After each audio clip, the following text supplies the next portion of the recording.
I did my reverse genius hour on volleyball, and I have the game of constant thinking because you have to think before you act when you're playing volleyball. The uniform for volleyball is spandex or shorts, it doesn't matter. For example, if you go to a Catholic school, you might have to wear shorts instead of spandex just because of the religion. The uniform top varies between long sleeve and short sleeve. Long sleeve is usually for more varsity, or if you're playing club volleyball, they usually have long sleeve. Short sleeve is for freshmen and JV. Shoes, there are specific volleyball shoes that you can use. You don't have to, but they make some of them that help you with jumping and moving. It just varies. Ankle braces, if you play front row mainly, you should have ankle braces because when you're blocking, if you come down on somebody's foot, you could break or sprain your ankle.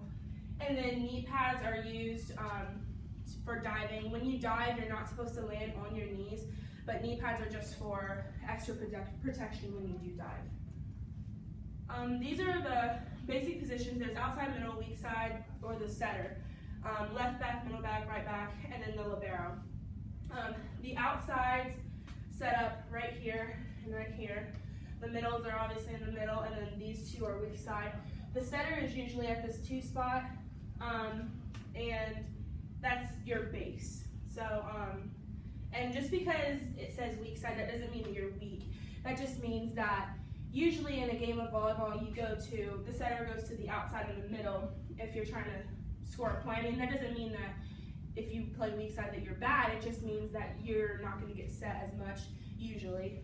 And then the libero is specialized as a defensive specialist, and they go in for they can only play back row. And when you're a libero, you normally go in for the middle hitters because, like for me, I'm a middle hitter and I don't play too much back row because I'm so tall and I just haven't really focused too much on back row, so that's what the libero is used for. In club volleyball, I'm not sure about high school yet, but for club volleyball, you can have 2 liberos on your team. And then the libero wears a different color jersey. So for Heath, say we're wearing the brown jerseys for one day, then that means that the libero would wear the white jersey. If we're wearing the white one, she wears the orange. Some strategy, a 6-2 is where you have 6 people on the court and you have 2 setters. A 5-1 is where you have 6 people on the court and 1 setter. And like I said, the positions are always across from each other, like it's shown here. So like I said, the outsides, the middles, and the weak sides. It doesn't matter if you use a 6-2 or a 5-1.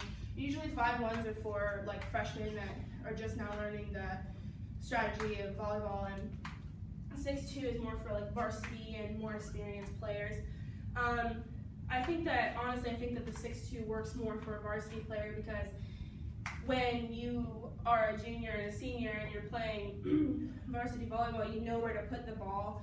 So you know to serve to the setter so that she's out, so that you have to have somebody else who's not the setter set the ball. It's just all strategy.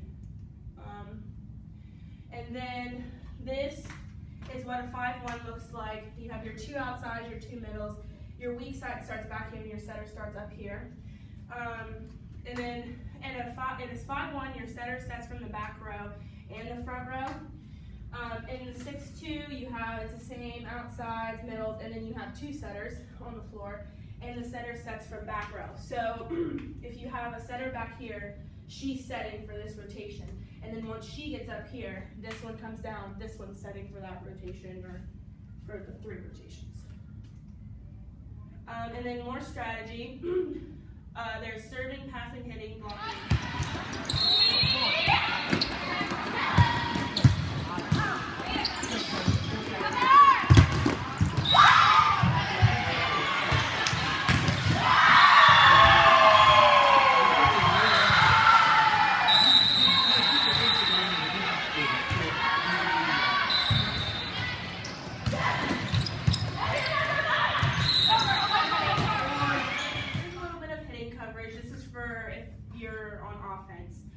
So say that this outside hitter is going to surround the hitter, and you're going to be like right next to them.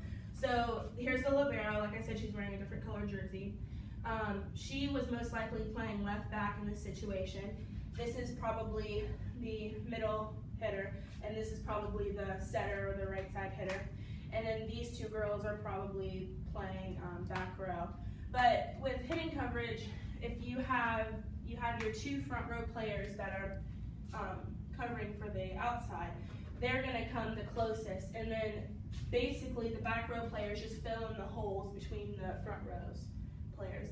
And that's because if you get blocked, you have the two hitters that are covering, and then usually the back row players, they're not as close, but they're still filling in those holes just in case the block goes off a little bit farther. Okay, defensive is basically the same thing, but you're not as close.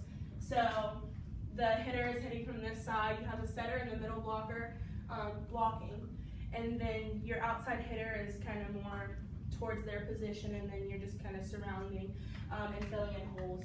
The hitting coverage on both offense and defense, you're basically just filling in the holes and covering.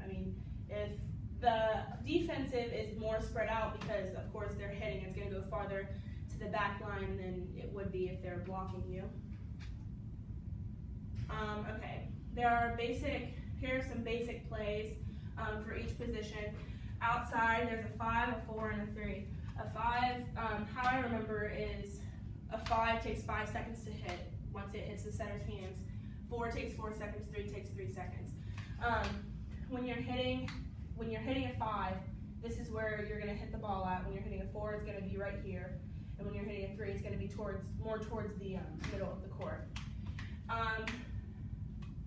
Middle hits are 1, 2, 3, C, and B. A 1 is literally 1 second. It should be right above the net.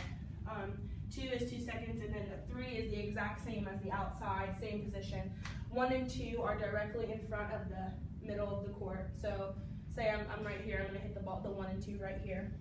A C is more of a slide type thing, and when you do that, it's kind of like you're doing a layup. You do like one leg up, and you hit it from this position. And then a B, and a C is like a 3 or 4 tempo ball.